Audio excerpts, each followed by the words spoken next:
મારું નામ વિરાજ છે. મારા મિત્રો મજાકમાં મારી પત્નીની કિંમત લગાવતા. કોઈ કહેતું કે હું એક રાતના 1000 આપીશ, તો કોઈ કહેતું કે હું 2 લાખ આપીશ.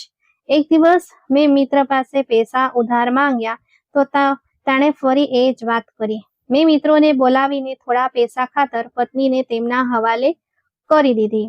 તે 6 લોકો હતા. થોડી વાર પછી પત્ની મરી ગઈ. મેં તેને દફનાવી દીધી અને બધાને કહ્યું કે પત્ની તેના કોઈ પ્રેમી સાથે ભાગી ગઈ છે. રાત્રે હું બેડ પર સૂતો તો મને નીચેથી કોઈ વસ્તુ કરડવા લાગી. મેં બેડની ચાદર હટાવી તો મારા હોશ ઉડી ગયા. હું રડતો રડતો પોતાના ચહેરા પર થપ્પડ મારવા લાગ્યો, કારણ કે મારી માતાના મૃત્યુ પછી હું બિલકુલ એકલો થઈ ગયો હતો. મારા પિતાજી જ હવે મારા માટે બધું હતા, પરંતુ હવે તેઓ પણ બીમાર રહેવા લાગ્યા હતા. મને અવારનવાર કહેતા, દીકરા, તું લગ્ન કરી લે. મારું કોઈ નક્કી નથી કે ક્યારે હું આ દુનિયા છોડીને ચાલ્યો જાઉં. મેં હા પાડી એટલે તેમણે તેમના મિત્રની અનાથ દીકરી તારા સાથે મારા લગ્ન નક્કી કરી દીધા. તે ખૂબ જ સાદી અને શાંત સ્વભાવની છોકરી હતી. મને તે જરાય પસંદ નહોતી. તે હંમેશા નજર નીચી રાખતી હતી, જાણે તે આ દુનિયાથી અજાણ હોય. મને તો ચાલાક અને મોડર્ન પ્રકારની છોકરીઓ પસંદ હતી, પણ તે તેનાથી ઉલટી હતી, બિલકુલ સાદી. દિલમાં થયું કે ના પાડી દઉં, પણ જ્યારે ડોક્ટરે કહ્યું કે તમારા પિતા ખૂબ બીમાર છે અને તેમની પાસે હવે વધુ સમય નથી, ત્યારે હું ના પાડી શક્યો નહીં. હું મારા પિતાના ખાટલા પાસે બેઠો હતો. તેમના આંખોમાં આંસુ હતા. તેમણે મારી તરફ જોયું અને ધીમેથી કહ્યું, દીકરા, લગ્ન કરી લે. હું ઈચ્છું છું કે આ ક્ષણ હું જોઈ શકું. મેં કંઈ કહેવાની કોશિશ કરી, પણ મારો અવાજ ગળામાં અટકી ગયો. પિતાના કહેવા પર વકીલ સાહેબને બોલાવવામાં આવ્યા. તારા પણ ત્યાં જ હાજર હતી. લાલ દુપટ્ટામાં માથું નમાવીને બેઠી હતી. પિતાના ખાટલા પાસે અમે બધા ઊભા હતા અને મેરેજ સર્ટિફિકેટ પર સહી કરી દીધી. દિલ માનતું નહોતું, પણ હું મજબૂર હતો. પિતાની ઈચ્છા હતી. તેમણે મારી તરફ જોયું અને કહ્યું કે હવે હું શાંતિથી જઈ શકું છું. મેં તેમનો હાથ પકડ્યો, પણ તે ધીરે ધીરે ઢીલો પડવા લાગ્યો અને થોડી જ ક્ષણોમાં તેઓ કાયમ માટે શાંત થઈ ગયા. તે દિવસ પછી મારામાં એક ખાલીપો પેદા થઈ ગયો. પિતાના ગયા પછી ઘર જાણે વેરાન થઈ ગયું હતું. હવે ફક્ત હું અને તારા રહી ગયા હતા. તે મારી પત્ની બની ચૂકી હતી, પણ મારા દિલમાં તેના માટે કોઈ લાગણી નહોતી. તે સવારથી સાંજ સુધી ઘરના કામ કરતી, ચૂપચાપ જમવાનું બનાવતી, સફાઈ કરતી, પૂજા કરતી અને પછી એક ખૂણામાં બેસી જતી. તે મારી સાથે વાત કરવાની કોશિશ કરતી તો હું તેને ટાળી દેતો, કારણ કે મને તેનામાં કોઈ રસ નહોતો. મને લાગતું હતું કે જાણે મારી જિંદગી ખતમ થઈ ગઈ છે. પિતાએ તો દરેક વસ્તુની વ્યવસ્થા કરી દીધી હતી. ઘર હતું, ગાડી હતી અને તેમની પેન્શન તથા ઇન્સ્યોરન્સના પૈસા દર મહિને આવી જતા હતા. પણ હું આ બધું છોડીને કંઈક અલગ કરવા માંગતો હતો. મને લાગતું હતું કે ફક્ત પૈસાથી જિંદગી નથી બનતી, તેમાં મજા હોવી જોઈએ. મેં વિચાર્યું કે હવે હું આઝાદ છું. મારા પર કોઈ રોકટોક નહીં. હું જે ચાહું તે કરી શકું છું. મારા થોડા મિત્રો હતા. તે બધા મારા જેવી જ આઝાદ વિચારધારા ધરાવતા હતા. તેમની સાથે બેસીને મહેફિલો જામતી, હાસ્યના ફુવારા ઉડતા અને રાત મોડે સુધી જાગતા પસાર થતી. તેમાંથી એક મિત્રએ એક દિવસ કહ્યું, હવે તે લગ્ન કરી લીધા છે. હવે પત્ની તને મિત્રોને મળવા પણ નહીં દે અને થોડા દિવસોમાં તું અમને ભૂલી જઈશ. મેં હસતા હસતા કહ્યું, એવું ક્યારે નહીં થાય. એ છોકરી એવી નથી. તે તો મારી વાત પર શ્વાસ પણ નથી લેતી. મેં તો હજુ સુધી તેની સાથે સરખી રીતે વાત પણ નથી કરી. તે ઘરના કામ કરે છે, જમવાનું બનાવી દે છે અને પછી પોતાના રૂમમાં જઈને બેસી જાય છે. મેં તેમને કહ્યું કે કોઈ મને કેદ કરી શકતું નથી.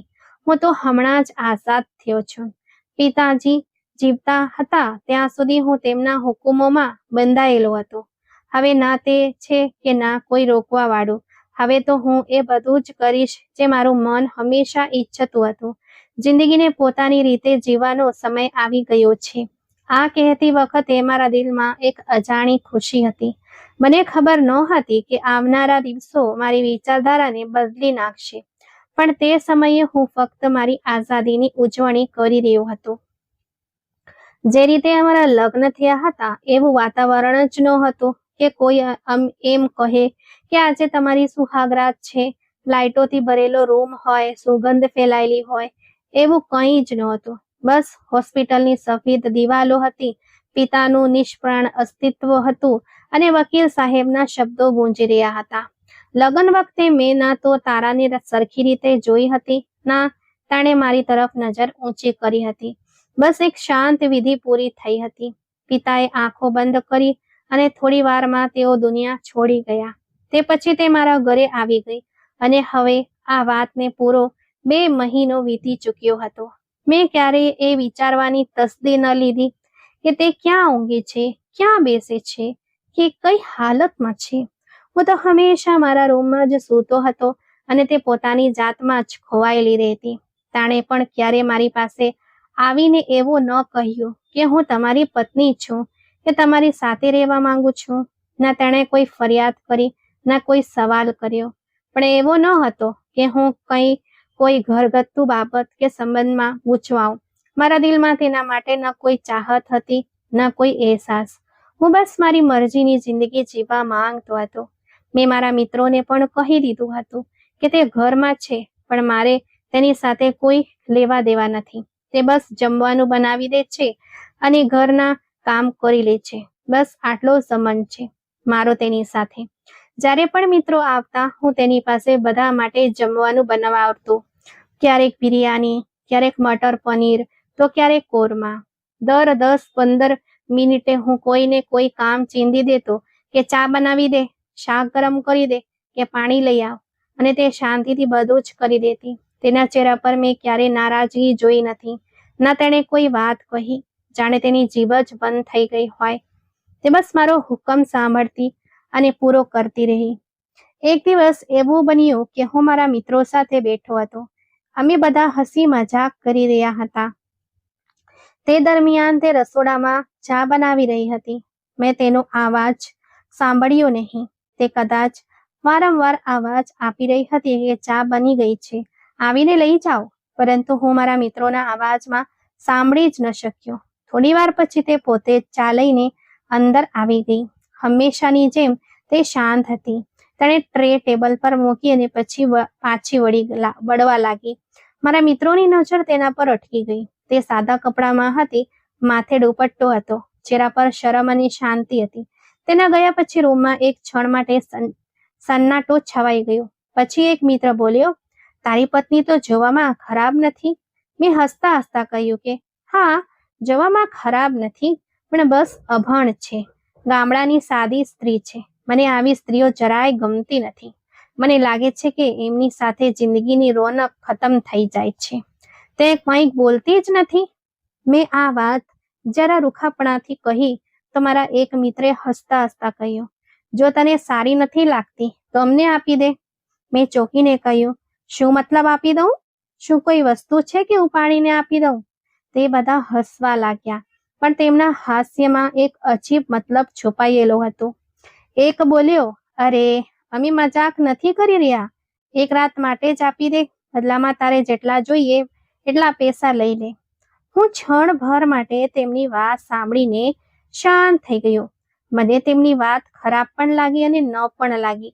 ખરાબ એટલા માટે લાગી કે તેઓ મારા સંબંધનું અપમાન કરી રહ્યા હતા, અને ખરાબ એટલા માટે ન લાગી કારણ કે મને લાગ્યું કે તેઓ મજાક કરી રહ્યા છે.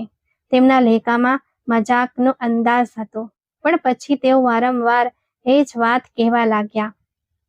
એક કહેવા લાગ્યો, વિચારી લે આ બાબતે, અમે માંગ્યા પૈસા આપવા તૈયાર છીએ. બીજી તરફ બધાના અટ્ટહાસ હતા અને હું તેમની વચ્ચે બેઠો વિચારતો હતો કે આખરે હું કયા રસ્તે નીકળી પડ્યો છું. મારી જિંદગી ક્યાંથી ક્યાં જઈ રહી છે? મારા અંદર એક શાંત સવાલ ગૂંજી રહ્યો હતો કે શું હું એટલો નીચે પડી ગયો છું કે હવે મારી ઇજ્જત પણ વેચી શકું છું? પછી મેં વિચાર્યું કે આ વળી કઈ મારી ઇજ્જત છે? મેં તો આને ક્યારે મારી ઇજ્જત બનાવી જ નથી. મેં તો તેને ક્યારેય પત્નીનો દરજ્જો આપ્યો જ નથી. હું વિચારવા લાગ્યો કે જો મિત્રોની વાત માની લઉં તો વધુમાં વધુ શું થઈ જશે.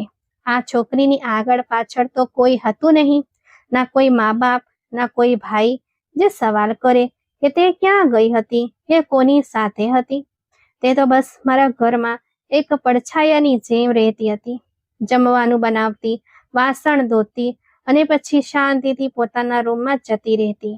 મેં મનોમન વિચાર્યું કે મેં તો તેને મારી પત્ની માની જ નથી, બલકે એક નોકરાણી બનાવી રાખી છે.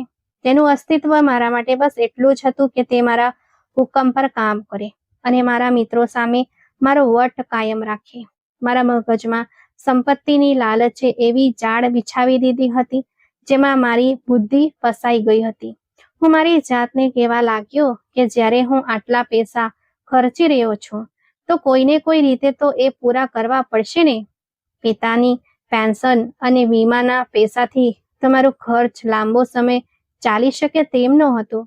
10 દિવસ રાત ખર્ચા વધી રહ્યા હતા. મિત્રો સાથે પાર્ટીઓનો શોખ એવો હતો કે હવે તેમના વગર મન જ લાગતું નહોતું. મારા બધા મિત્રો પરિણીત હતા. તેમના ઘરમાં કોઈ પાર્ટી થઈ શકે તેમ નહોતી, કારણ કે કોઈની બહેનો હતી તો કોઈની માતા હતી. કોઈ જોઈન્ટ ફેમિલીમાં રહેતું હતું, પણ મારું ઘર ખાલી હતું. ના મા, ના બાપ, ના કોઈ પૂછવા વાળું. બસ હું એકલો હતો. એટલે એ બધા માટે મારું જ ઘર પાર્ટીઓનું ઠેકાણું બની ગયું હતું. અને મને પણ એ મહેફિલોની આદત પડી ગઈ હતી. હસી મજાક, શોર બકોર વગર હવે મારો સમય જ કપાતો નહોતો. એક દિવસ મેં મનમાં નક્કી કરી લીધું કે જોઈ લઈએ એમની વાત, આખરે કેટલા પૈસા આપવા તૈયાર છે. મેં તેમને કહ્યું કે ઠીક છે, બોલો કેટલા પૈસા આપશો. તેઓ કુલ 6 લોકો હતા અને બધા અમીર ઘરના હતા. તેમણે કહ્યું કે અમે 40,000 આપીશું. હું હસ્યો અને કહ્યું, ના, જો કોઈ ગર્લફ્રેન્ડ હોત તો કદાચ હું માની પણ જાત, પણ એ તો મારી પત્ની છે. ભલે દિલથી ન હોય પણ કાગળ પર તો છે જ. તેઓ એકબીજા સામે જોઈને હસવા લાગ્યા. પછી એક કહ્યું, ચાલ તો પછી 1.5 લાખ આપી દઈએ. મેં તેમની તરફ જોયું અને કહ્યું, 1.5 લાખ પણ આપો અને હવે પછીની 4 પાર્ટીઓનો ખર્ચ પણ તમે જ ઉઠાવશો. તેમણે તરત જ કહ્યું, અરે ચોક્કસ, અમને મંજૂર છે. મારા અંદર જાણે તોફાન ઉઠી રહ્યું હતું. અંતરાત્માનો અવાજ ક્યાંક ઊંડે દબાઈ ગયો હતો. લાલચે બધી હદ વટાવી દીધી હતી. મેં કહ્યું કે પણ આ કામ અહીં નહીં થાય. મારા ઘરમાં કોઈ સાક્ષી ન બની જાય. કોઈ વાત ફેલાઈ જશે તો મુસીબત થશે. તેઓ કહેવા લાગ્યા કે ઠીક છે, આપણે એક જગ્યા નક્કી કરી લઈએ. અને પછી તેમણે મને એક જગ્યા બતાવી જે શહેરના છેવાડે આવેલી એક સસ્તી હોટેલ હતી. રાત્રિના સમયે મેં તારાને કહ્યું, મારી સાથે ચાલ. તેણે હંમેશાની જેમ કોઈ પણ પૂછ્યા વગર માથું હલાવી દીધું. તે માથે દુપટ્ટો સરખી કરીને મારી પાછળ ચાલી નીકળી. મેં ગાડી ચલાવી અને અમે એ હોટલની બહાર પહોંચી ગયા. ત્યાં અંધારું હતું અને બહાર કોઈ ખાસ ચહલ પહલ ન હતી. મેં તેને કહ્યું કે તું અંદર જઈને બેસ, હું હમણાં આવું છું. તે અંદર ગઈ અને રૂમના એક ખૂણામાં બેસી ગઈ. મેં તેના ચહેરા પર નજર નાખી. તે હંમેશાની જેમ શાંત હતી, જાણે તેને કોઈ વાતનો અંદાજ જ ન હોય. મેં મનમાં કહ્યું, શું ફેર પડે છે, આના માટે તો બધું એક સરખું જ છે. હું બહાર નીકળી આવ્યો. મારા મિત્રો પહેલાથી જ બહાર ઊભા હતા. તેમના ચહેરા પર એક અજીબ ખુશી હતી. મેં તેમને કહ્યું, યાદ રાખજો, સવાર થતા પહેલા તેને પાછી છોડી દેજો. તેઓ બોલ્યા, ચિંતા ન કર, બધું ધ્યાન રાખવામાં આવશે. મેં તેમની તરફ જોયું અને માથું હલાવ્યું. પછી ગાડીમાં બેસીને સીધો મારા ઘરે પાછો આવી ગયો. રસ્તામાં આખા રસ્તે દિલમાં એક અજીબ બોજ હતો, પણ પૈસાનો વિચાર આવતા જ એ બોજ જાણે હળવો થઈ ગયો. હું મારી જાતને આશ્વાસન આપતો રહ્યો કે હવે થોડા દિવસ આરામથી પસાર થશે. 9 લાખ રૂપિયા કમાવવા કોઈ સહેલી વાત નથી. મેં તો આજ સુધી 1 રૂપિયો પણ પોતાના હાથે કમાયો ન હતો. ઘરે આવીને મેં દરવાજો બંધ કર્યો, રૂમમાં ગયો અને કબાટમાંથી ખાલી બેગ કાઢી. પછી ટેબલ પર બેસીને નોટો ગણવા લાગ્યો. એક નોટ મારા હાથમાંથી પસાર થતી તો દિલમાં એક વિચિત્ર ખુશી દોડવા લાગતી, જાણે હું દુનિયાનો સૌથી હોશિયાર માણસ હોઉં. જાણે મેં જિંદગીનો સૌથી મોટો કરી લીધો હોય. મેં નોટોના બંડલ વ્યવસ્થિત ગોઠવ્યા. 6 બંડલ હતા. હું એ નોટોને વારંવાર ગણી રહ્યો હતો. આંગળીઓથી તેમનો આવાજ સાંભળી રહ્યો હતો અને મનમાં હિસાબ કરી રહ્યો હતો કે આ પૈસાથી કેટલી પાર્ટીઓ થઈ શકશે, કેટલી રાતો બેફિકરાઈમાં પસાર થશે. રાત વીતતી જતી હતી. હું થાકીને લોથપોથ થઈ ગયો હતો. મેં નોટો ટેબલ પર જ છોડી અને પલંગ પર સૂઈ ગયો. ઊંઘ અને શાંતિ બંને જાણે પૈસાના ભરોસે આવી ગયા હતા. હું એમ વિચારતા સૂઈ ગયો કે કાલે સવારે બધું ઠીક હશે અને મારી જિંદગી પહેલા કરતાં પણ વધુ સરળ બની જશે. પણ મને ખબર નહોતી કે એ રાત મારી જિંદગીનો સૌથી અંધારો વળાંક બનવાની હતી. મારી આંખ ખુલી ત્યારે સવાર થવા આવી હતી. મેં જોયું કે મારા મિત્રો હજુ જાગ્યા નહોતા. મેં વિચાર્યું કે પોતે ત્યાં જઈને મારી પત્નીને લઈ આવું. હું ત્યાં ગયો અને દરવાજો ખખડાવ્યો. મારા મિત્રો ગભરાયેલા બહાર આવ્યા. તેમના ચહેરા પર ડર હતો. મેં હેરાન થઈને પૂછ્યું, શું થયું છે? તેઓ કહેવા લાગ્યા, અરે બહુ મોટો ધક્કો થઈ ગયો છે. મેં કહ્યું, શું થઈ ગયું છે? ભગવાનનો આભાર માનો કે તે કોઈને કંઈ નહીં કહે. તે તો બહુ ડરપોક હતી. મારા મિત્રે ધ્રુજતા અવાજે કહ્યું, ના, વાત એ નથી. મેં પૂછ્યું, તો પછી શું થયું છે? ત્યારે તેમના બીજા એક મિત્રે કહ્યું, તારી પત્ની મરી ગઈ છે. આ સાંભળીને હું સ્તબ્ધ થઈ ગયો. જાણે જમીન મારા પગ નીચેથી સરકી ગઈ હોય. મારી જીભ સિવાય ગઈ હતી અને દિલ જોરથી ધડકવા લાગ્યું. મેં આ વિશ્વાસથી તેમની તરફ જોયું અને કહ્યું, તમે શું કહ્યું? તે આ દુનિયા છોડીને ચાલી ગઈ છે? તેઓ કહેવા લાગ્યા, હા, બસ ભાઈ, ભૂલ થઈ ગઈ. ખબર નહીં શું થયું. બસ તે બેહોશ થઈ અને દમ તોડી દીધો. મેં ગુસ્સા અને દુઃખના મિશ્રિત આવાજમાં કહ્યું, મેં તમને લોકોને કહ્યું પણ હતું, પણ તમે લોકોએ મારી વાત ના માની. મારા મિત્રોમાંથી એકે કહ્યું, હવે કંઈ થઈ શકે તેમ નથી. આપણે બધા ખરાબ રીતે ફસાઈ જઈશું. જેલમાં સડવું પડશે. મેં પૂછ્યું, હવે તમે લોકો શું કરવા માંગો છો? તેમણે જલ્દી સલાહ કરી કે બસ કોઈ સુમસામ જગ્યાએ લઈ જઈને લાશનો નિકાલ કરી દઈએ, જેથી કોઈને શંકા ના જાય. હું નિર્જીવ જેવો ઊભો રહ્યો. મારું મગજ કંઈ વિચારી શકતું નહોતું. પછી તે લોકો રૂમની અંદર ગયા. તેમણે તારાની લાશને કપડામાં લપેટી. જ્યારે મેં છેલ્લી વાર તેને જોઈ તો તેના ચહેરા પર એક અજીબ કઠોરતા હતી. જાણે તે કંઈ કહેવા માંગતી હોય પણ કહી ન શકી હોય. તેનો ચહેરો જ જોઈને મને ડર લાગવા માંડ્યો. મેં નજર ફેરવી લીધી અને બસ એટલું જ કહ્યું કે જે કરવું હોય તે જલ્દી કરો. મારા મિત્રોએ ઝડપથી લાશને ગાડીમાં નાખી અને અંધારા રસ્તાઓ પર નીકળી ગયા. અમે એક સુમસામ જગ્યાએ પહોંચ્યા. ત્યાં જમીન ખોદવામાં આવી અને થોડી જ મિનિટોમાં બધું ખતમ થઈ ગયું. પછી અમે ગાડીમાં પાછા બેઠા અને મારા ઘરે આવ્યા. ત્યાં આવીને મેં બધા પર ગુસ્સો કાઢ્યો. મેં કહ્યું, તમે લોકોએ આ શું કરી નાખ્યું? મેં તો કહ્યું હતું કે કંઈ ખોટું ન કરતા. તેઓ કહેવા લાગ્યા, હવે બસ કર. અમે તને પહેલા જ 1.5 લાખ આપ્યા હતા, બીજા 1.5 લાખ આપી દઈશું. તારી જીભ બંધ રાખજે. મેં કહ્યું કે વાત પૈસાની નથી. જો હું પકડાઈ ગયો તો બધું ખતમ થઈ જશે. તેઓ બોલ્યા કે કોઈ નહીં પકડાય. જો એક ફસાશે તો અમે બધા તેને બચાવી લઈશું. અમે મિત્રો છીએ. બસ થોડી ગડબડ થઈ ગઈ પણ બધું ઠીક થઈ જશે. તે લોકોએ મારા એકાઉન્ટમાં બીજા પૈસા મોકલી દીધા. જાણે આ કોઈ રમતનો હિસ્સો હોય. તેમના ચહેરા પર અફસોસ ન હતો, ફક્ત ડર હતો કે ક્યાંક કોઈક મુસીબત ન આવી પડે. સમય પસાર થતો ગયો. 1 અઠવાડિયું વીતી ગયું. કોઈએ કંઈક ન કહ્યું, ન કોઈએ કંઈક પૂછ્યું. અમને બધાને લાગ્યું કે હવે ખતરો ટળી ગયો છે, મામલો દબાઈ ગયો છે અને અમે પોતાની જાતને મનાવવા માટે આ જ વાત પર વિશ્વાસ કરી લીધો. પછી એક દિવસ મારા એક મિત્રે કહ્યું કે કેમના એક નાની એવી પાર્ટી રાખીએ જેથી મગજ થોડું રિલેક્સ થઈ જાય.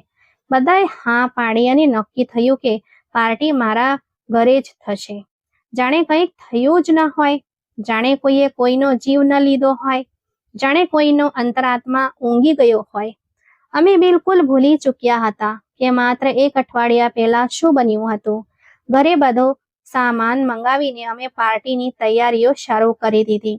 દરેકના ચહેરા પર હાસ્ય હતું અને બધા પોતપોતાની રીતે ખુશ દેખાતા હતા.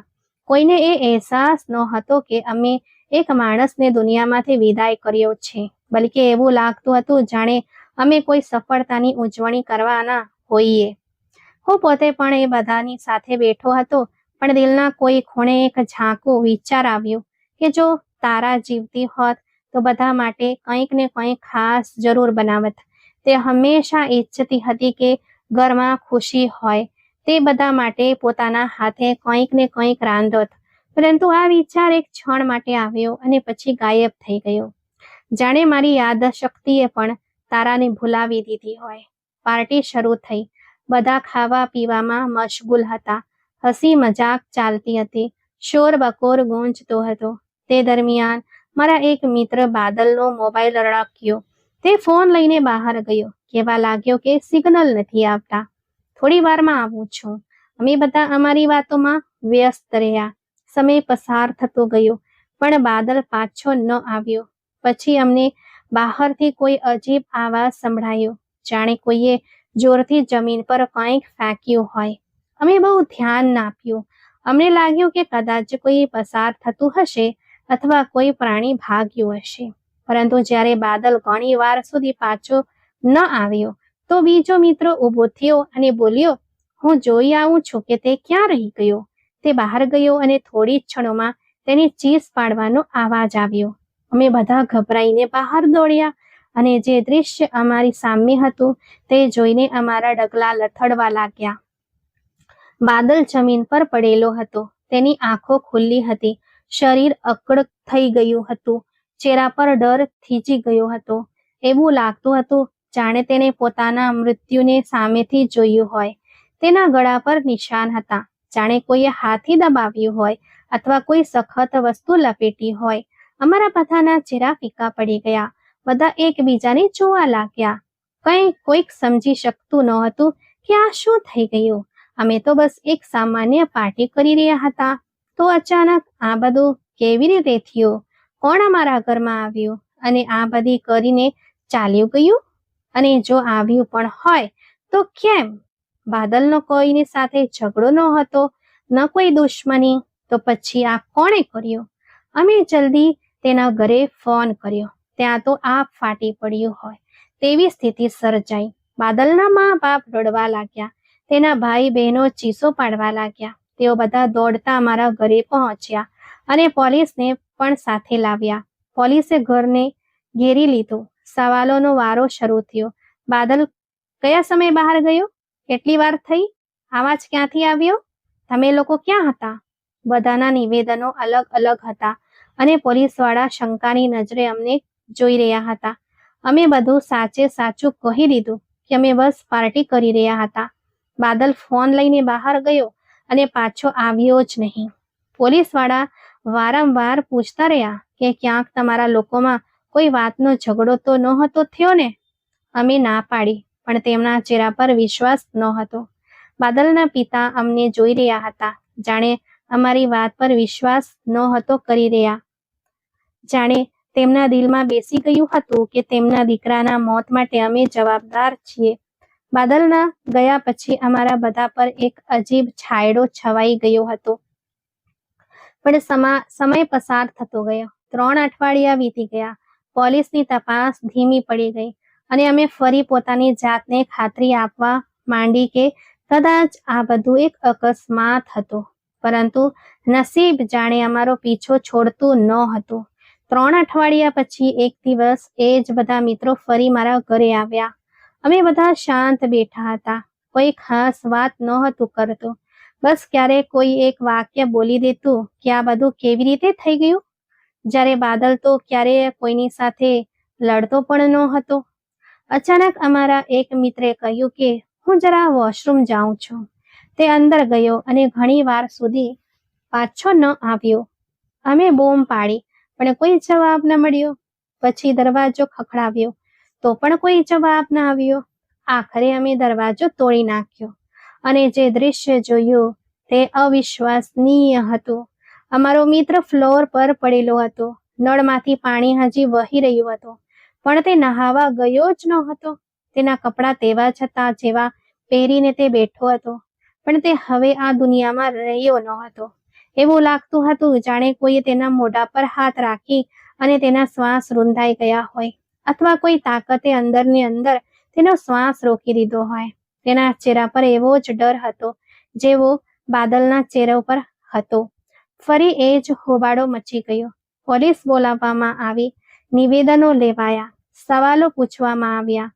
બધું જ મારા ઘરે થઈ રહ્યું હતું. લોકો અમને એવી રીતે જોઈ રહ્યા હતા જાણે અમે કોઈ મોટા ગુનામાં સામેલ હોઈએ, પણ મારી વિરુદ્ધ કોઈ પુરાવા ન હતા. પોલીસ પણ કંઈ સમજી શકતી ન હતી કે 5 અઠવાડિયાની અંદર 2 યુવાન છોકરાઓ અચાનક આવી રીતે કેવી રીતે મરી શકે. આ બધું હવે મારા માટે એક ભયાનક સપનું બની રહ્યું હતું. એક એવું સપનું જે ખતમ થવાનું નામ જ નહોતું લઈ રહ્યું. જાણે કોઈ આ બધાની પાછળ હોય, જાણે કોઈ એમની પાસે બદલો રહી રહ્યો હોય, જાણે તારાનો આત્મા હજી શાંતિમાં ન હોય. હવે અમે 3 મિત્રો બાકી હતા. મને ગણીને પરિસ્થિતિ હવે ખૂબ જ ખરાબ થઈ ચૂકી હતી. દરેકના દિલમાં ડર બેસી ગયો હતો. અમારા સૌના ચહેરા પરથી સ્મિત ગાયબ થઈ ગયું હતું. દરેકના દિલમાં એક જ સવાલ હતો કે આખરે આ બધું શું થઈ રહ્યું છે. મારા એક મિત્રએ ધ્રુજતા અવાજે કહ્યું કે ક્યાંક આ બધું તારા તો નથી કરી રહી ને? હું ચોંકીને તેની તરફ જોવા લાગ્યો. પછી જબરદસ્તી હસવાનો પ્રયત્ન કર્યો અને કહ્યું કે પાગલ થઈ ગયો છે. તે કેવી રીતે કરી શકે? આપણે પોતે જ તેને દફનાવી હતી. પોતાની આંખોથી જોયું હતું કે તે આ દુનિયામાં રહી નથી. વળી તેની આગળ પાછળ કોઈ ન હતું. તેને કોઈ જાણતું પણ ન હતું. તો તે પાછી કેવી રીતે આવી શકે? આ બધી મૂર્ખામીની વાતો છે. પરંતુ અંદરથી મારું દિલ પણ ધ્રુજી રહ્યું હતું. હું માનવા તૈયાર ન હતો, પણ દિલના કોઈ ખૂણે શંકાનો એક નાનકડો તણખલો જરૂર જાગ્યો હતો. અમે તે સમયે મારા ઘરે નહોતા, પણ શહેરના એક કેફેમાં બેઠા હતા. અમે નક્કી કર્યું હતું કે હવે મારા ઘરે નહીં મળીએ, કારણ કે પાછલી બંને ઘટનાઓ ત્યાં જ બની હતી. અમે 100 કોફી મંગાવી અને શાંતિથી બેસી ગયા. કોઈ ખાસ વાત નહોતું કરતું, જાણે દરેક પોતાની જ વિચારોમાં ખોવાયેલા હોય. મારો એક મિત્ર બોલ્યો કે પોલીસ વારંવાર નિવેદન લઈ રહી છે. દરરોજ કોઈને કોઈ ઓફિસર આવે છે, પૂછપરછ કરે છે અને નોટિસ આપે છે. ક્યાંક એવું ન બને કે મોઢામાંથી કોઈ વાત નીકળી જાય કે કોઈ હકીકત સામે આવી જાય. મેં તેની તરફ જોયું અને સખત અવાજે કહ્યું, જો મોઢામાંથી કંઈક નીકળ્યું તો તમારા બધા માટે ખરાબ થશે, કારણ કે હું ત્યાં નહોતો, તમે લોકો હતા. મેં તો ફક્ત તેને છોડી હતી. તે કહેવા લાગ્યો કે ઠીક છે, પણ એ ન ભૂલતો કે બંને મિત્રો સાથે જ કંઈક થયું તે તારા ઘરે થયું. એનો અર્થ એ છે કે કંઈક ને કંઈક તારા ઘર સાથે જોડાયેલું છે. ક્યાંક તું તો તારી પત્નીનો બદલો નથી લઈ રહ્યો ને? આ સાંભળતા જ મારામાં ગુસ્સાની લહેર દોડી ગઈ. મેં ટેબલ પર હાથ પછાડ્યો અને કહ્યું કે કઈ પત્નીની વાત કરે છે? મેં તો તેને ક્યારે પત્ની સમજી જ નહોતી. તેની સાથે મારો કોઈ સંબંધ નહોતો. અને પછી મેં પોતે જ તેને તમારા હવાલે કરી હતી. તમે લોકોએ જે કરવાનું હતું તે કર્યું. તો પછી હું શા માટે બદલો લઈશ? મને લાગે છે કે તમે પાગલ થઈ ગયા છો અથવા વધારે ફિલ્મો જોઈ લીધી છે. એવી કોઈ વાત નથી. બીજા એક મિત્રે ગંભીરતાથી કહ્યું કે વાત સાચી પણ હોઈ શકે છે, કારણ કે બંને અકસ્માત તારા ઘરે થયા છે. અમારી જિંદગીમાં તો કંઈ બદલાયું નથી, પણ તારા ઘરે એક પછી એક ઘટના બની રહી છે. હોઈ શકે છે કે કોઈ આત્મા ત્યાં હોય જે આપણા બધાની પાછળ છે. મેં કહ્યું કે છોડો આ બધી નકામી વાતો છે.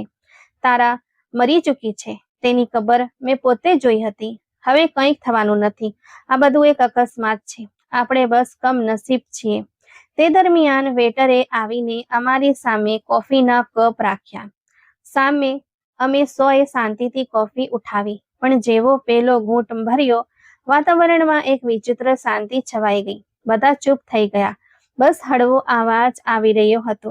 ત્યારે અચાનક મારી સામે બેઠેલા એક મિત્રએ જોરથી પોતાનું ગળું પકડી લીધું અને ઊભા થવાનો પ્રયત્ન કર્યો, પણ તે લથડાઈ ગયો. અમે બધા ગભરાઈ ગયા. મેં પૂછ્યું કે શું થયું? તે શ્વાસ લેવાનો પ્રયત્ન કરી રહ્યો હતો. તેના હોઠ ભૂરા પડવા લાગ્યા અને મોઢામાંથી ફીણ નીકળવા લાગ્યો. અમે બધા દોડીને તેની પાસે પહોંચ્યા અને સમજવાનો પ્રયત્ન કર્યો કે શું થઈ રહ્યું છે. શરૂઆતમાં અમને લાગ્યું કે કદાચ કોફી ખોટી શ્વાસનળીમાં ગઈ હશે અથવા તેની ગુંગળામણ થઈ હશે, પરંતુ જ્યારે અમે તેની હાલત જોઈ ત્યારે સમજી ગયા કે આ સામાન્ય વાત નથી. કોઈએ તેને ઝેર આપી દીધું હતું. બધું એટલી ઝડપથી થઈ ગયું કે કોઈ કંઈક સમજી શક્યું નહીં. અમે બૂમાબૂમ કરી, લોકોને બોલાવ્યા, વેટર દોડી આવ્યો. અમે તરત જ ટેક્સી મંગાવી અને તેને હોસ્પિટલ લઈ જવા લાગ્યા. રસ્તામાં બધે જ ટ્રાફિક જામ હતો. અમે ચીસો પાડી રહ્યા હતા કે રસ્તો આપો, પણ કોઈ સાંભળતું નહોતું. મેં મારા મિત્રનો હાથ પકડ્યો, પણ તેની આંગળીઓ ઢીલી પડી ચૂકી હતી. જ્યારે અમે હોસ્પિટલ પહોંચ્યા ત્યારે તે દુનિયા છોડી ગયો હતો. ડોક્ટરોએ કહ્યું કે તેને કોઈ શક્તિશાળી ઝેર આપવામાં આવ્યો છે. મામલો સીધો હત્યાનો લાગતો હતો. પોલીસને ફરી બોલાવવામાં આવી અને અમારી લાંબી પૂછપરછ કરવામાં આવી. હવે અમે 3 મિત્રો રહ્યા હતા અને ત્રણેયના ચહેરા પરથી જીવ ગાયબ થઈ ગયો હતો. અમને સૌને ખાતરી થઈ ગઈ હતી કે અમારી પાછળ કોઈ છે જે અમને એક એક કરીને ખતમ કરી રહ્યું છે. અમારામાંથી એક મિત્ર તરત જ બીજા શહેરમાં ભાગી ગયો. કેવા લાગ્યો કે મને મારો જીવ વહાલો છે, હું અહીં નહીં રહું. અને જે બીજો મિત્ર હતો તેણે પોતાને પોતાના ઘરમાં કેદ કરી લીધો. તેણે ફોન પર કહ્યું કે હું બહાર નહીં નીકળું અને કોઈને મળીશ પણ નહીં. મેં કહ્યું કે મને પણ લાગે છે કે આપણે અલગ અલગ જ રહેવું જોઈએ. હું પણ મારા ઘરમાં કેદ થઈ ગયો. મને ખૂબ જ ડર લાગી રહ્યો હતો. દરેક અવાજ પર દિલ ધડકવા લાગતું હતું. રાતનો સમય હતો જ્યારે અચાનક મને મારા ઘરના બગીચામાં એક પરિચિત અવાજ સંભળાયો. તે અવાજ એટલો જાણીતો હતો કે મારા શરીરની નસો શૂન્ય થઈ ગઈ. તે તારાનો અવાજ હતો. એ જ લેકો, એ જ નરમાશ, પણ એ અવાજમાં હવે ઠંડક હતી, જાણે કબરની હવા તેમાં ભળી ગઈ હોય. મેં મનમાં ને મનમાં પોતાને સમજાવવાની કોશિશ કરી કે આ મારો ભ્રમ છે, પરંતુ જેવો તે દરવાજ ફરી આવ્યો, મારા ધબકારા થંભવા લાગ્યા. મેં હિંમત કરીને બારીની બહાર જોયું. મારા પગ નીચેથી જમીન સરકી ગઈ. બગીચામાં તે ઊભી હતી, બિલકુલ એ જ પોશાકમાં જેમાં મેં તેને છેલ્લી વાર જોઈ હતી. તેના ચહેરા પર એ જ શૂન્યતા હતી. આંખો ખુલ્લી હતી, જાણે તે જીવતી હોય પણ અને મરેલી પણ. તેની ત્વચા સફેદ પડી ગઈ હતી, જાણે માટીનું પોળ ચડી ગયું હોય. તે ધીરે ધીરે મારા ઘર તરફ વધવા લાગી. હું સમજી ગયો કે આ તારાનો આત્મા છે જે પાછો આવ્યો છે અને હવે તે અમારા બધાથી બદલો લેવા આવી છે. ત્યારે જ મારો ફોન રણક્યો. સ્ક્રીન પર મારા એ મિત્રનું નામ હતું જે બીજા શહેરમાં ભાગી ગયો હતો. ફોન ઉપાડતા જ ત્યાંથી કોઈ બીજાનો અવાજ આવ્યો. તે પોલીસવાળો હતો. કહેવા લાગ્યો કે તમારા મિત્રનો અકસ્માત થયો છે અને તે ઘટના સ્થળે જ મૃત્યુ પામ્યો છે. મેં ફોન બંધ કર્યો, પણ દિલમાં એક ખાતરી જાગી ગઈ કે તે અકસ્માત નહોતો. તે પણ તારાના બદલાનો શિકાર થઈ ગયો હતો. બહાર હોલમાં એ જ તારા ઊભી હતી અને ધીમે ધીમે મને બોલાવી રહી હતી.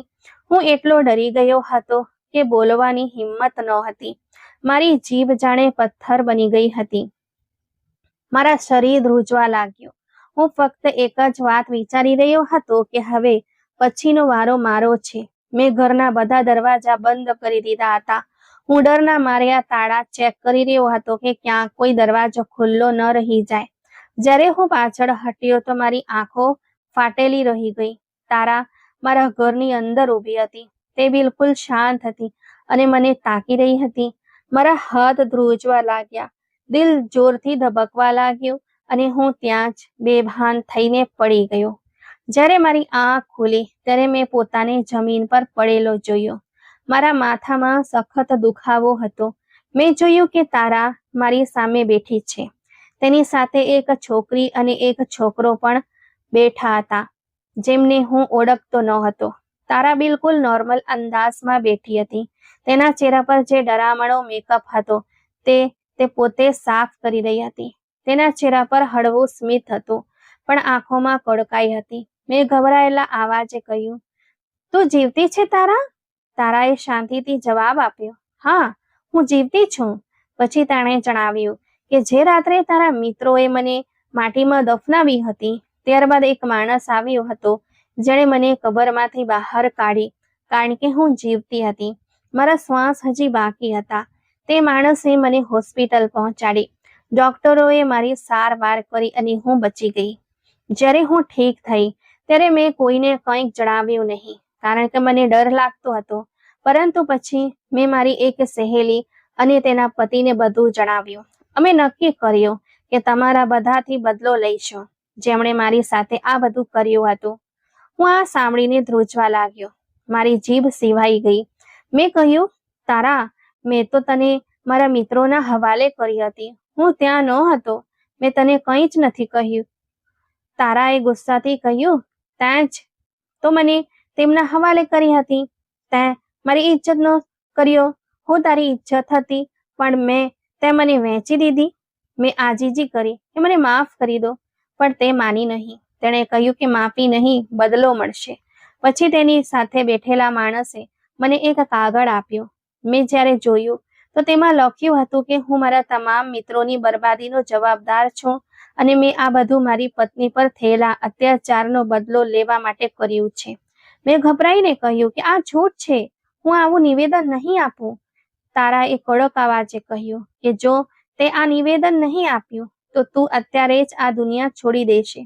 તેની સાથે બેઠેલો છોકરો મારી તરફ તાકી રહ્યો હતો. મેં તેમની આંખોમાં જોયું તો મને લાગ્યું કે તે ખરેખર મારો જીવ લઈ લેશે. મેં લાચારીમાં એ નિવેદન વાંચ્યું અને તેમની મરજી મુજબ વિડીયો બનાવી લીધો. એ વિડીયોમાં પણ મેં એ જ કહ્યું કે જે તેમણે મારી પાસે કહેવડાવ્યું હતું. તારાએ એ વિડીયો તરત જ પોલીસના તપાસ અધિકારીને મોકલી દીધો. પછી તે ઊભી થઈ અને બોલી, હવે તું કાયદાના હવાલે થઈ ચૂક્યો છે અને તારા અંતનો સમય આવી ગયો છે. હું જમીન પર બેસી ગયો. દિલમાં ડર અને પસ્તાવાની એક લહેર ઉઠી. મેં વિચાર્યું કે કાશ એ દિવસે મેં આ બધું થવા ન દીધું હોત. થોડી વાર પછી દરવાજા પર જોરથી દસ્તક થઈ. પોલીસ અંદર આવી ગઈ. તેમણે મને પકડી લીધો. તેમના હાથમાં એ જ વિડીયો અને એ જ કાગળ હતો જે મારી વિરુદ્ધ પુરાવો બની ચૂક્યો હતો. હું સમજી ગયો કે હવે મારી જિંદગી ખતમ થઈ ગઈ છે. મેં બધું જ ગુમાવી દીધું હતું. હવે ના તો હું મારી સફાઈ આપી શકતો હતો, ના કોઈને વિશ્વાસ અપાવી શકતો હતો. હું બસ એટલું જાણતો હતો કે તારાએ તેના ઘાવોનો બદલો લઈ લીધો હતો અને હું મારા કર્મોની સજા ભોગવવા જઈ રહ્યો હતો. હું જેલના એક અંધારા ઓરડામાં બેઠો છું. અહીં દિવસ અને રાતનો તફાવત સમજાતો નથી. બસ એક અંધારું છે. ક્યારેક કોઈ કેદીની ચીસ સંભળાય છે તો દિલ ધ્રુજી જાય છે. બાકી બધું સન્નાટો છે. મારી પાસે હવે કોઈ આવતું નથી. ના કોઈ વાત કરનાર છે, ના કોઈ એવો ચહેરો જેને જોઈને દિલને જરા સરખી પણ શાંતિ મળે. મારા હાથમાં હથકડીઓ છે અને આંખોમાં આંસુ છે જે હું રોકી શકતો નથી. મેં જિંદગીમાં બધું જ મારી મરજીથી કર્યું. કોઈની વાત ન માની. પણ હવે જે અંત મારી સામે છે તે મારી પોતાની કમાણી કરેલી સજા છે. મેં વિચાર્યું હતું કે હું ચાલાક છું, બધાનો ઉપયોગ કરી શકું છું, પણ મને ક્યારે અહેસાસ જ ન થયો કે એક દિવસ મારી ચાલાકી જ મારા ગળાનો ફાંસો બની જશે. તારા હવે કદાચ ક્યાંક દૂર ખુશ છે. તેની પાસે હવે એ જ ઘર છે જે ક્યારેક મારું હતું. પિતાજીના પેન્શન અને ઇન્સ્યોરન્સના પૈસા પણ હવે તેની પાસે છે. તે પોતાની નવી જિંદગી જીવી રહી છે અને હું અહીં જેલની દિવાલો વચ્ચે ખોવાઈ ગયો છું.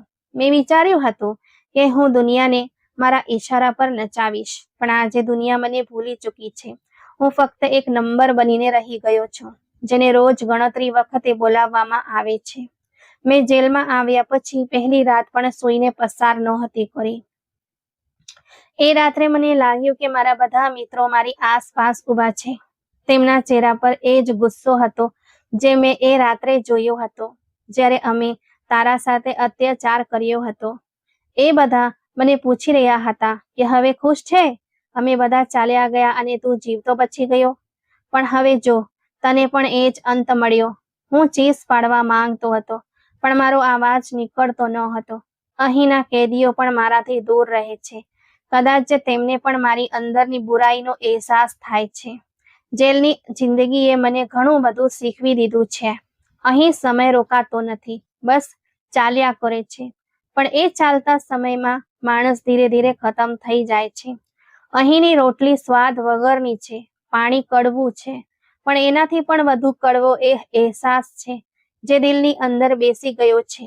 મેં મારી આંખોથી જોયું કે માણસ જ્યારે અત્યાચાર કરે છે ત્યારે તે પળવાર માટે જીવે છે, પણ ત્યાર પછી તે મરવા કરતા પણ બદતર જિંદગી વિતાવે છે. મેં મારા મિત્રોને મરતા જોયા, મેં મારા અંતને નજીક આવતો જોયો. મારા વકીલે કહ્યું છે કે 1 મહિના પછી મારી સજા પૂરી થઈ જશે. સજાનો અર્થ અહીં મૃત્યુ છે. મારા માટે આ સજા નથી પણ શાંતિ છે, કારણ કે હવે જીવવાની કોઈ ઈચ્છા બાકી નથી રહી. મેં આખી જિંદગી ખોટા રસ્તા ઉપર ચાલીને ફક્ત એક વાત સમજી છે કે માણસ જ્યારે પોતાના દિલમાંથી માનવતા ખતમ કરી દે છે ત્યારે તે જીવતો હોવા છતાં મરી જાય છે. હું જેલમાં કેદ જરૂર છું, પણ બહારની દુનિયાના કેટલાય લોકો છે જે આઝાદ હોવા છતાં કેદ છે. તેઓ પોતાના લાલચના કેદી છે, પોતાની ઈચ્છાઓના ગુલામ છે અને પોતાના અહંકારની સાંકળોમાં બંધાયેલા છે. હું પણ એમનામાંનો જ એક હતો. મેં તારાને એક રમકડાની જેમ સમજી અને એ જ રમકડાએ આજે મને એક તમાશો બનાવી દીધો. જ્યારે હું રાત્રે ઊંઘવાનો પ્રયત્ન કરું છું ત્યારે જેલની દિવાલો પર તારાનો અવાજ ગુંજે છે. તે કહે છે કે તે મારું શરીર તો તોડી નાખ્યું, પણ મારા આત્માએ તને ક્યારેય માફ નથી કર્યો. હું આંખો બંધ કરું છું તો એ દૃશ્ય સામે આવી જાય છે જ્યારે મેં મારા મિત્રો સાથે મળીને તેને વહેંચી દીધી હતી. હું મારી જાતને વારંવાર કહું છું કે કાશ મેં એવું ન કર્યું હોત, કાશ મેં તે દિવસે તેમની વાત ન માની હોત.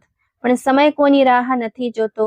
તારાને કદાચ એ પણ ખબર નથી કે હું અહીં બેસીને તેના માટે પ્રાર્થના કરું છું કે તે હંમેશા ખુશ રહે. હું ઈચ્છું છું કે તેની જિંદગી શાંતિથી પસાર થાય, તે ક્યારેય મારી જેમ પસ્તાવામાં ન જીવે. મેં મારા હિસ્સાની આગ પોતે ભોગવી લીધી છે. હવે બીજા કોઈને આ આગમાં બળવાની જરૂર નથી. ક્યારેક વિચારું છું કે જો સમય પાછો આવી શકે તો હું તે દિવસે મારા મિત્રોને કહેત કે ના, હું આ નહીં કરું. હું તારાને મારા ઘરેથી કાઢી દેત, પણ તેની ઇજ્જત પર હાથ ન ઉઠાવત. પણ સમય કોઈના માટે રોકાતો નથી. મારા પિતાજી જો આજે જીવતા હોત તો કદાચ મને જોઈને જ ખતમ થઈ જાત. તેમણે પોતાની જિંદગીની આખી મૂડી મારા નામે કરી હતી અને મેં તેનો ઉપયોગ ગુનાઓ માટે કર્યો. મેં ફક્ત બીજાને નહીં પણ મારી જાતને પણ બરબાદ કરી. મેં મારી જુવાની એશ આરામમાં વેડફી નાખી અને હવે વૃદ્ધાવસ્થા જેલની દિવાલોમાં પસાર થઈ રહી છે. અરીસામાં પોતાની જાતને જોઉં છું તો ઓળખી શકતો નથી.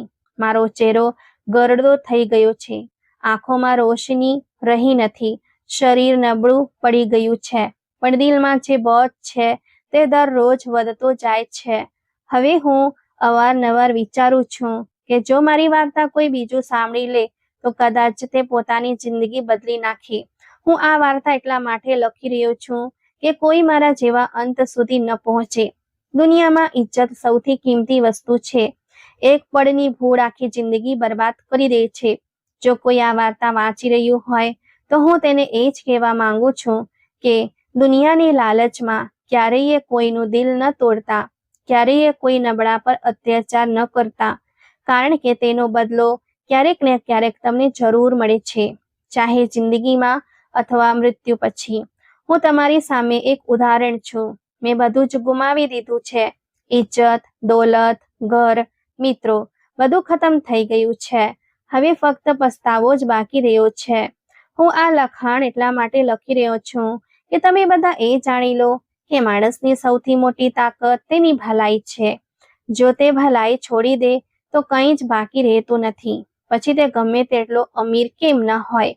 જો તમારા દિલમાં દયા છે તો તમે માણસ છો, અને જો દયા ખતમ થઈ જાય તો તમે ફક્ત શ્વાસ લેતું શરીર છો. તમારી પાસે દુનિયાની દરેક વસ્તુ હોઈ શકે છે, પણ શાંતિ નહીં હોય. હું ડર્યો નથી, બસ ઈચ્છું છું કે જ્યારે મારી આંખો બંધ થાય ત્યારે હું તે ક્ષણે આઝાદ થઈ જાઉં. મારા ગુનાઓથી, મારા ડરથી, મારા શરમથી. હું ઈચ્છું છું કે તારાનો આત્મા જો ક્યાંક હાજર હોય તો તે મને માફ કરી દે, કારણ કે મેં તેની જિંદગી બરબાદ કરી અને હવે મારી જિંદગી આપોઆપ ખતમ થઈ ચૂકી છે. આ વાર્તા મારી નથી, આ એ બધાની છે જે પોતાની ઈચ્છાઓ માટે બીજાની જિંદગીઓ બરબાદ કરે છે. હું બસ એટલું જ કહીશ કે ગુનો ક્યારેય સસ્તો પડતો નથી, તે હંમેશા મોંઘો હોય છે અને તેની કિંમત માણસ પોતાના આત્માથી ચૂકવે છે. મેં મારો આત્મા ગુમાવી દીધો છે. હવે હું જીવતો નથી, બસ શ્વાસ લઈ રહ્યો છું. આ મારી છેલ્લી વાર્તા છે, કદાચ મારા છેલ્લા શબ્દો પણ.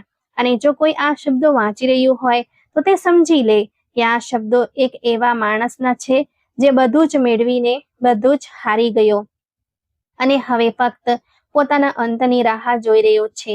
મિત્રો, માણસ કાયદાની નજરમાંથી કદાચ બચી જાય, પણ પોતાના અંતરાત્મા અને પસ્તાવાની આગમાંથી ક્યારેય બચી શકતો નથી. કર્મોનો સિદ્ધાંત અટળ છે. તમે જેવું બીજા સાથે કરશો તેવું જ તમારી સાથે થશે. તો મિત્રો, આ વાર્તા તમને કેવી લાગી? લાઈક કોમેન્ટ કરીને જરૂરથી જણાવજો અને વિડીયોમાં વધુમાં વધુ શેર પણ કરજો. જો ચેનલ પર નવા છો તો સબસ્ક્રાઇબ કરજો. આભાર.